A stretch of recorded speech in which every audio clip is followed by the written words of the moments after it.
जा तनी धान काट के ले आई ना। दिन भर काम करत करत बीत जा तड़ुए। बताओ हो हाई मोर धान पाक गईल। आई हमारे लेके अकेले है तो ना काटा जाई। पाक गईल घरे चूरा खातिर लइका रोआ ताड़सन। अब सुनत है नहीं खंजा कि धान कहीं के ले आवाजा काट के है सुबेरे के आइल बानी। आई हाथ ना है धान कटनी काटत काटत दोपहर हो गईल। अब का करी? अब काट दी और एक बोझा काट के आ लेके जाई घरवा कह देम न मझली के ये मझली धानवा पीट के आ दे दी चूरा कुटाई। दूसरा घर के लइका देखा तारसन चूरा खा तो रोआ तारसन। बतावा हमार धान रहते हुए लइका हमारा घर के तरसी है सन चूरा खातिर। हो गईल अब हाँ बात भरी।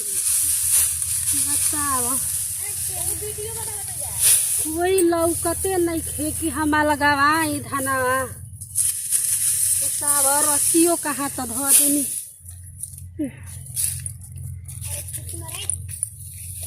भुला गई क्या ना हिल गई।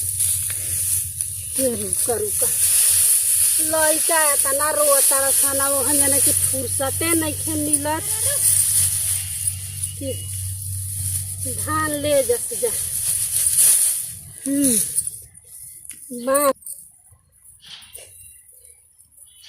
कोई लौकतो तो नहीं खे कि कहीं दोपहरिया में किया लगाव जा हमारा के। चल उठ जाही। चल अब चल के धो के आ पियास लगल बा पानी पियब। चल घाम में मुँह सुखा गई। बतावा देह डूब मन करता कि बोझा धके जे सूत जा सूत के जगह जीव थाक जतड़िए न। दिन भर काम करतानी मजली काजी दीदी अरे लइका रोता सन धान खातिर चूरा खातिर त ल जा। धान काटे गई रही। हो का करे बता धान काट रही अच्छा सानी भूसा कर लेते न ता पियाथू करतनी पीटतनी। हाँ तो पिटाई के ना पड़ी जब मान लगी धान होइए गइल घरे। हां आ लइका रोता सन तो लइका दूगो बा छोटकियो के 3 गो लइका बा। जा तनी हम पीट हमरो दूगो लइका बड़ा सन जा तनी ता चूरा एगो किने जाइबू बाजारी में ले धान हो गइल बता। ना किने खाके जाई धान हो गइल बता चूरा मुझे पीटल जी ना पीट के भेजा दे चूरा पिटा जाई तो जब तक भूसा होते। हां जा तनी ता हमरा प्यास लगल बा न लू। ठीक बा हम पानी लेके आव नहीं दो जा हमरा के ले अब हम जे बैठो तरी तरी ए जे बैठो त जी थाक गइल हमारा। बतावा हो का कहानी बे छोटा की लौकत नहीं थे कौन काम करतिया। हमार पानी मिला पानी हमारा के लाओ। बताओ लौकते नहीं किसन कहाँ बाईसन। छोटकी ए छोटकी का हो का कर तरू जा। तार बाप के करो ये फुलाई मत फुलावा धाना फुलाऊ जना पीट के हो। तारा फुलाई मत तू फुलावा हम का फुलाई कैसे बोलता हो बस झगड़ा ही लगता तू तो हो। तार बाप के नौकर है बाप के हम नौकर हो गए धान फुला कर दे तो बाप हमारे तारा फुलाई मत तू फुलावा हम ना फुलाई का है खाली खाई बुचुरवा आओ तब जे धान फुलाए खाती तो जन के फुला जा हम ना फुलाई। इतना बड़ घर के का आइल बड़ू ना ई ता जन भिख मंगा करके हाय देखो हो हाय तना बड़ घर के आई भाई तने जनी ने दू साल के साड़ी पहले ना हां तो का 1000 के पहले बड़ू हो 1000 रुपया के हो 1000 रुपए के साड़ी होवे तू 1000 रुपए देखले बड़ू बाप दादा खइलन पान तमे तार हाल बा। अरे जा तार फुलाई तो तू फुलावा ता नौकर नहीं खी ना फुलाइबू ना फुलाई ये होई तो बड़ा लड़ाकिन बिया हो, नैहरे के तो सीख के आइल बिया। हमरा को लड़ाकी न हम गई बताओ कि हम गोबर साथ पात के आईनी, हम धान काट के आईनी सुबेरे से। सुबेरे के गई बनी ना बिना खैले पियले आईनी तो तोनी के कहलू हसन की खा ल। तू काट के खा, हमने काहे पूछल जी? तो तू चल के धान काट। हमरा काटो क्या ना काटबी तार नौकर ना आनी। तो का तो भता नौकरी करता? हाँ हम वो तो नौकरी करता तो तोरा खातिर एगो में बाड़ी तो धान कटबे करबू ना काटो। का भइल जी दीदी? अरे हम पूछनी है कि धानावा का फुला दलू जब पीट के। कैसे बोला तलू हो बड़गोतिनी के? कैसे बोलतानी हो? असही बोलल जाला? आई ये पर लड़ तड़ी। असही बोलल जाला। तो वही जानी धान फुलाए को तो फुला जा, हमार मुख कह जा।